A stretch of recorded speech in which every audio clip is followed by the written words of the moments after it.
چہرے دیکھا کریں، چہروں میں بڑا کچھ ہوتا ہے، چہرے سب کو بتا دیتے ہیں۔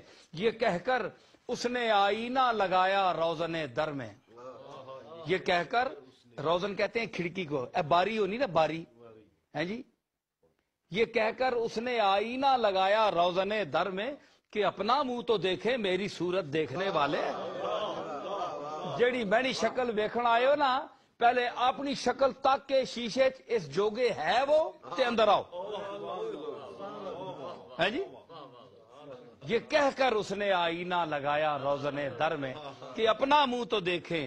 اور دیکھیں صاحب تبریزی کہتا ہے کہ بعض لوگ کہتے ہیں ہم جناب فلاں صاحب کے پاس گئے، پیر صاحب کے پاس گئے، مولوی صاحب کے پاس گئے، فلان جگہ گئے تو ہماری قابل ذکر عزت نہیں ہوئی، پذیرائی نہیں ہوئی۔ اس کے متعلق میں آپ کو یہ صوفیوں کی ایک محفل ہے، میں صوفیوں کا ادب اور سخن لے کر آیا ہوں۔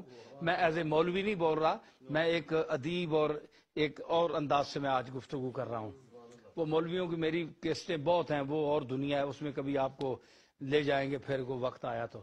آج جو میں گفتگو کر رہا ہوں وہ اور انداز سے میں کر رہا ہوں۔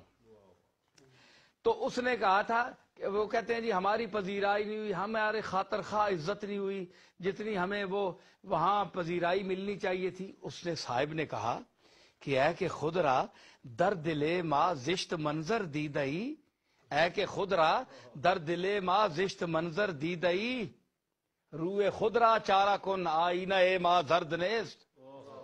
اے وہ بندے، اس کا ترجمہ پنجابی میں بتاؤں گا، اے وہ بندے، پہلے اردو میں، اے بندے وہ بندے کہ تو ہمارے پاس آیا اور جتنا تو سمجھتا تھا اتنی تجھے پذیرائی نہیں ملی ہے جی، تو تو نے کہا کہ ہماری عزت نہیں ہوئی جتنا ہم چاہتے تھے یا ہماری وقت تھی۔ وہ کہتے ہیں روئے خود را چارہ کن، اپنے منہ کا علاج کرا، ہمارا آئینہ جو ہے نا وہ زرد نہیں ہے، یہ زردی تیرے چہرے کی ہے، ہمارے آئینے پر ملی نہیں ہے۔ یہ تجھے جو چہرہ اپنا زرد نظر آ رہا ہے یہ تیرے چہرے پر زردی ہے، تو ہم آئینے کی مثال ہیں، جو ہمارے سامنے جس طرح آئے گا ہم نے تو وہی دکھانا ہے نا۔ تو جس حیثیت میں ہمارے سامنے آیا ہم نے وہی تمہیں دکھا دیا، یعنی یہ جی شکل کہنے کے آیا ہے اوہ جی شکل تو نہ دسی ہے اساں اسے وعدہ کاٹا نہیں۔ آئینے کے سامنے تسی شیشے کے سامنے منجو کوئی وعدہ کاٹا کر سکنا ہے؟ شیشہ جو کچھ ہو سی تساں دس چھوڑ سی۔